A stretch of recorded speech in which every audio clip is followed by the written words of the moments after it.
Today, live on Tiger Score, we have the full recap on the Tigers' 2013 football season, plus an outlook on the Tigers' first-round playoff bout. From the impact players, the final stats, to the OVC rankings, we are here to give you everything and more and keep you informed. So sit back, relax, and get with it. Now, on Tiger Score.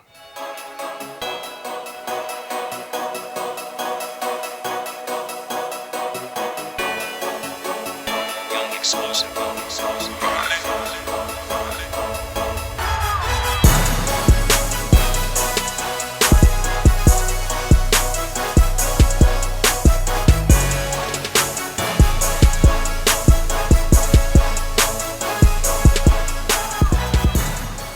Welcome to Tiger Score.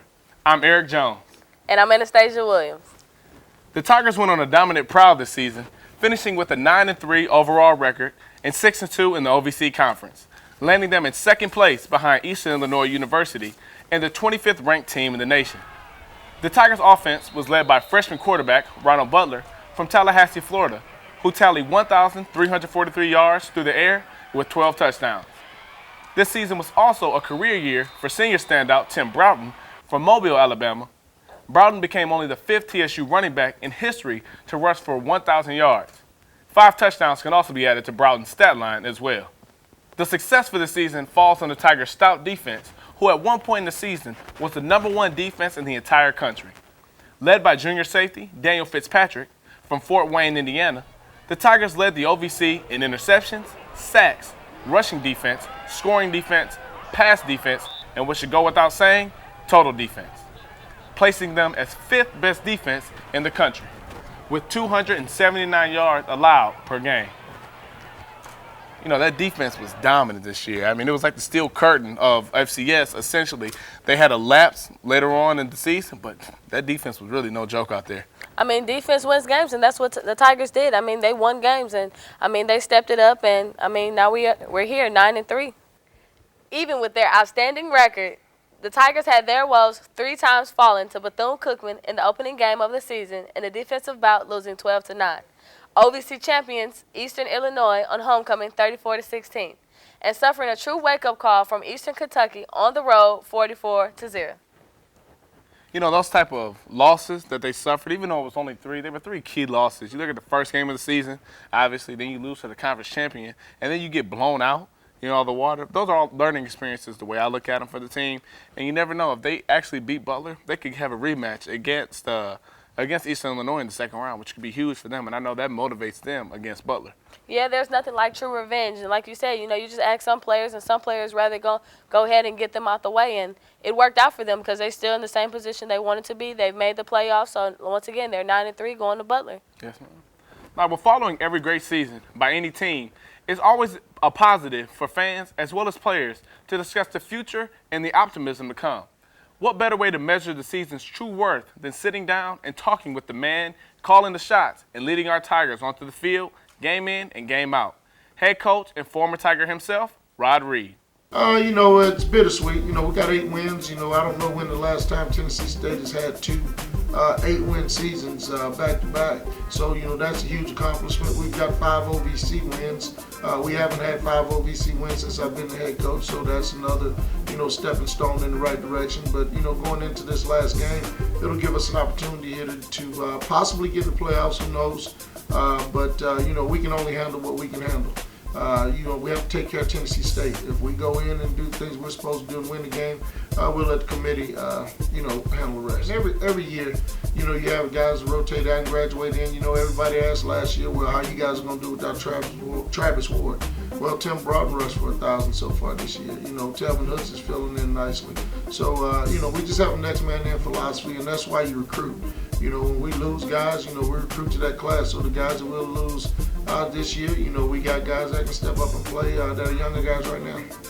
So, you know, we were happy to have 7 wins, you know, and win 7 in a row, but we were looking for 8 in a row, 9 in a row, you know, 10 in a row. You know, those are the things that you strive for. Coach Reed's name is amongst finalists for the Eddie Robinson National Coach of the Year Award. The winner of the award will be announced December 16th in Philadelphia at the FCS Awards Banquet. Good luck, Coach Reed. Let's take a look at the seniors departing from the Tigers after the season. the Tigers will be losing 17 seniors in all. And I think the biggest place that they're going to be missing these players is up front. They're losing a lot of meat up front with Deshaun Bird, Kadeem Edwards, and Demetrius Rainey. So that's your 2 offensive tackles along with your center. And that's huge, especially considering the fact that Tim Broughton went for 1,000 yards and Telvin Hooks actually had a great season too. So I think that's going to be their biggest place that they have to recruit, as well as where the young guys are going to have to step up to replace these guys. Because, like I said, when you lose meat up front, that's a lot of experience with those guys. And losing that type of experience is hard, you know, especially trying to move forward and keep the same type of standard with your team. All right, don't go anywhere. We'll be back after this break with a Tiger that exploded on the scene. Stay tuned. Year in and year out in college sports, new players arrive and new players emerge. We saw it on the national stage with Cam Newton at Auburn, followed by the likes of Tyrann Mathieu, better known as the Honey Badger, at LSU. This year, a new Tiger emerged onto the scene and made his impact known to the nation and every team he played against. In the studio, we have junior safety, Daniel Fitzpatrick. Daniel, how you doing? Pretty good, Aric. How about yourself? I'm doing well, man. So if we talk a little bit, just to summarize your season and what you were able to accomplish this year, how special was the season for you, the regular season? We'll talk about postseason in a little bit. The regular season was great. You know, I had made a lot of plays for my team. We went 9-3, had a chance to win the conference, lost a couple key games, but overall it was a great year. You guys were #1 defense in the FCS at one point in time. Also led the OVC in pass defense, rush defense, total yards, and 279 yards per game. So what really was the key factor in contributing to that, minus your outstanding play? Our coaches came up with a great game plan week in and week out. We executed it very well for the most part. All of our defensive players bought into the system, and we produced. And speaking of your defensive players, I know Anthony Bass. He's actually the OVC Player of the Year, defensive lineman Anthony Bass from Clarksville, Tennessee. So how key was that type of pass rush? You were #1 in the FCS on interceptions. So what type of impact did that pass rush have on you and getting you the ball at many times throughout the season? Well, you know, it all starts up front. If your D-line can get a good pass rush and you have good DBs, it'll give them a chance to make some plays. And with Bass coming off the edge, also Antonio Harper was first team all-conference. With them coming off the edge, they made the quarterback get the ball out a little faster than he wanted to. So that played a key role in my success. So many people that may have watched the Tigers this season may know that the offense struggled at times, led by freshman quarterback Ronald Butler, and then Michael German had his spurts throughout the season. They combined for 23 passing touchdowns, but the offense wasn't producing points-wise. You know, Ronald Butler had 12 passing touchdowns, but the defense also had 12 touchdowns themselves. So did you guys go into these games intending on scoring these type of points? You know, our defensive coordinator preaches to us the team that has the ball controls their destiny. So we got a lot of takeaways, and when we got those balls, our mindset was take it to the house. Especially in the games our offense struggled, we knew that if we could get us on the board, it might spark them and bring them up to our level. Throughout the season, as it progressed, you guys lost the first game of the season, which was a defensive struggle, 12-9 to Bethune-Cookman. After that game, what was it about the team, or did you guys start to feel more empowered as a defense? You guys went on a roll after that, and won several consecutive games. Did you guys start to feel on a roll after that, or start to realize that you guys were going to have to come through in the clutch? We knew our defense coming into this year was a strong part of our team. We had all 11 starters back on defense, actually. So we knew we had to play better. We thought we played decent versus Bethune-Cookman in that first game, only giving up 12 points. But our offense struggled, so we knew we had to make it even harder on teams, and we did that. So if we shift our focus from the team, which is important, but if we shift it more towards you in this conversation, what made this season so special to you? Or was it anything that – was there a way that you approached this season that made you as successful as you were compared to the other seasons? No, I approached it the same way. I did a little bit more studying on film, did a little more individual working out, meeting with my coach. But I approached it with the same mindset, work hard and things will pay off. But I think the other 10 guys on defense are the main reason I had so much success with them picking up their play. It allowed me to make some more plays myself.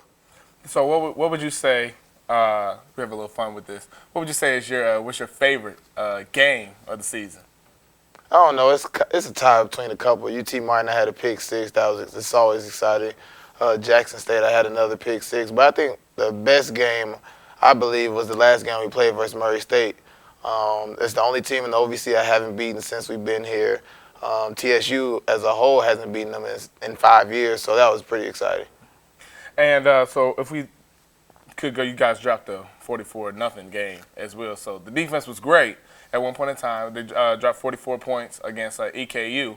So if there was, I'm not going to say other than that, but if there's one thing that you could change particularly about the season, either individually or team-wise, what would that be?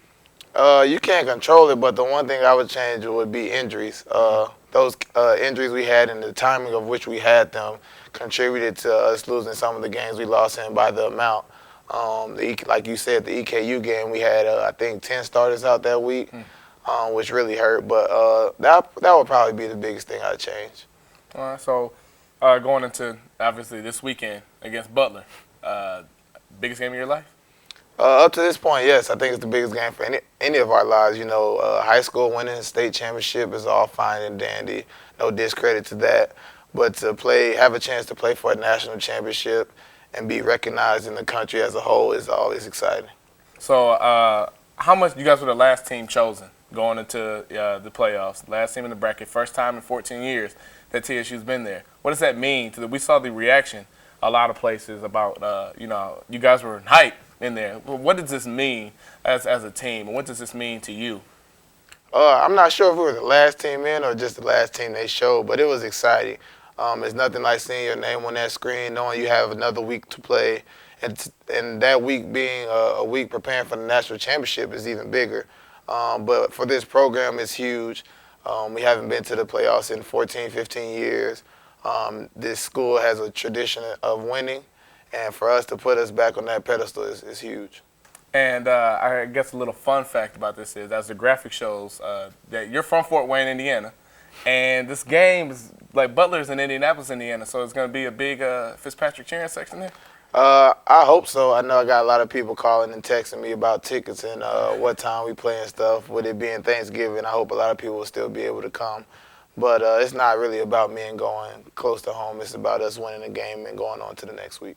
How would you think that the weather is going to play a part in that? It's we're experiencing cold weather here. It's no better up there. It might be actually worse. So how's the team preparing for that? Actually, a Florida-heavy team. Our coaches are preparing as well. We're going to go outside probably 2 or 3 days this week and practice, even though we have an indoor facility. But we're going to approach it any other week. I'm sure guys will have long sleeves and tights on, but it's the same for us. We don't care about the weather and the travel. We just want to put the ball down and play football. All right. Well, that's all we have with Daniel Fitzpatrick. Thank you very much. Thank you. Good luck this weekend against Butler. Another player that has rose from the ashes this season for the Tigers is leading receiver, sophomore Ryan Mitchell from Johnson City, Tennessee.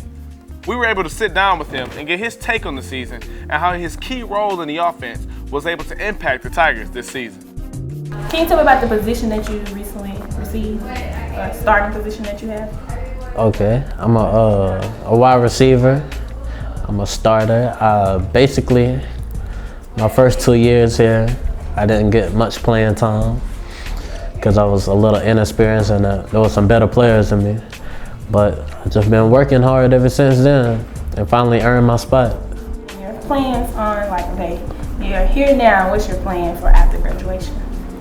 My plan is just to make it to the next level, I don't want it to stop here in the collegiate level. I want to move on to the NFL. How did you get your name, Shoebox? Well, first day at camp, I was told that I didn't need a book bag or anything. So I didn't have anything. And the first day at camp, they give you a lot of paperwork and clothes and shoes and stuff. So I didn't have anywhere to put it. So I put the shoes on that they gave me and I put the rest of the paperwork in the shoebox and then I carried it to a meeting. And from then on, I stopped. What are your goals, major goals? My major goals? Well, my first goal was to lead a team in receiving yards. With so far through 11 games I have, and my next goal was to score multiple digit touchdowns, so 10 or more, and then, be recognized as first team all conference or all OVC, and maybe even all American. How did it feel when you first scored your first touchdown here? Just felt like the old days. I'm glad to get the ball back in my hands, you know. I feel like I could have been done something with the ball, and I'm finally happy I got an opportunity. Well, what advice would you give freshmen who will probably start from the bench and try to work their way to your position? You know, they just gotta study their playbook, know it just like the coaches know it, you know. And then on top of that, you gotta be on top of everything. So when you finally get your chance to get out there on the field, you can't make no mistakes. I don't care what it is. Mitchell is a human performance and health science major. He recorded 26 catches for 486 yards and 5 touchdowns this season, including a 75-yard reception against Southeast Missouri State. Coming up, we say farewell to some of the most tenured Tigers who will be leaving Big Blue Country. We'll hear about some of their most memorable moments playing football as a TSU Tiger. Plus, a look at the Tigers' next opponent, who they'll face in the first round of the playoff. Stay tuned. We'll be right back with more Tiger Score. Out with the old, in with the new. The end of the season always seems to be the most bittersweet time of the year in college sports for players, coaches, family, and fans. It's a time when we almost wave goodbye to the senior players that have dedicated the past 4 to 5 years of their lives to the program. 17 Tigers depart following this remarkable season. Tiger Score's Latoya Poire had an important opportunity to sit down with the senior players and discuss their experiences and what it means to be a Tiger. What does it mean to you to be a Tiger? A lot of hard work, a lot of dedication. Never quit. Fight to the end. I mean, it's a lot of hard work and not necessarily dedication, because it takes that too, but it's a lot of stuff that goes into it than just those two things. A lot of time, I would say. To be a Tiger, you're really busy a lot. You know what I'm saying? A lot of people don't realize that with school and football and everything like that. So what is your best memory from being a Tiger? My best memory from being a Tiger is my first game in the hole. It was electrifying. It finally felt like a home field advantage, and that's my greatest experience as a Tiger. Man, I have so many. I'll probably have to say my freshman season, my true freshman season.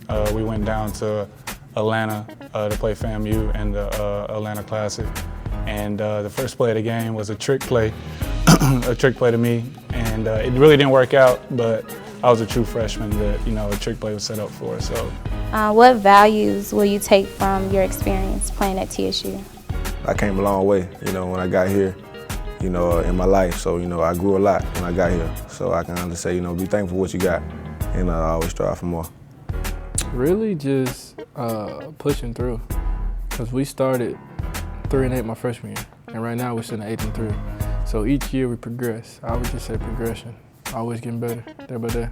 I think with football, you learn a lot of life lessons and stuff like that, not only here at TSU, but playing football in general. You have to have a lot of things that, life's gonna hit you with, football hits you with and stuff like that. So I think it's kind of helped me, prepare me for life and everything like that, So what's next for you after this season? Next for me, wherever God lands me, I'm going. If it's the NFL, if it's coaching, if it's teaching in the school, wherever he lands me is great. I plan on graduating in December and start coaching, get a GA coaching job somewhere, college, and go to grad school and keep coaching or something. I'm a train for pro day and stuff, and whatever the good Lord wants for me to happen is going to happen. So. Seniors won't be gone so soon as they look forward to their first round face-off against another 9-3 team in Butler University this Saturday in Indianapolis, Indiana. This Saturday, like you said, is going to be huge for these players, especially these seniors, knowing that their season isn't over. They have this one more opportunity, this one more guaranteed opportunity to go out and perform on the biggest stage of most of their lives. So it's going to be huge for this program. It's been the first time in 14 years that they've had this opportunity. Yes, like you said, I mean, they're going up there to a whole nother climate, and down here we're experiencing the snow, the sleet, and the weather. So coach has them out at 7 o'clock this week, out practicing, getting them used to the weather, so there's no excuses when they go up to Butler in Indiana. And the biggest thing, speaking of Butler, but ironically, the different Butler, is that Michael German is actually coming back, and he'll actually be ready for this game. And the reason I said Butler is because Ronald Butler's been starting throughout this whole season, but they have their original play caller back under center. And I know a lot of players are excited, a lot of fans are excited to see that, you know, the main quarterback is back. So Ronald Butler did a good time, but it's playoff time, so they have their #1 guy back under center. All right, well, good luck, Big Blue. That's all we have for you for this episode of Tiger Score. We want to give a huge shout out and thanks to the production crew and all that have contributed to the show. To stay up to date on news about Big Blue Sports and the latest with Tiger Score, add us as your friend on Facebook at TSU Tiger Score. Signing out, I'm Anastasia Williams. And I'm Aric Jones. Join us next time. Go Big Blue.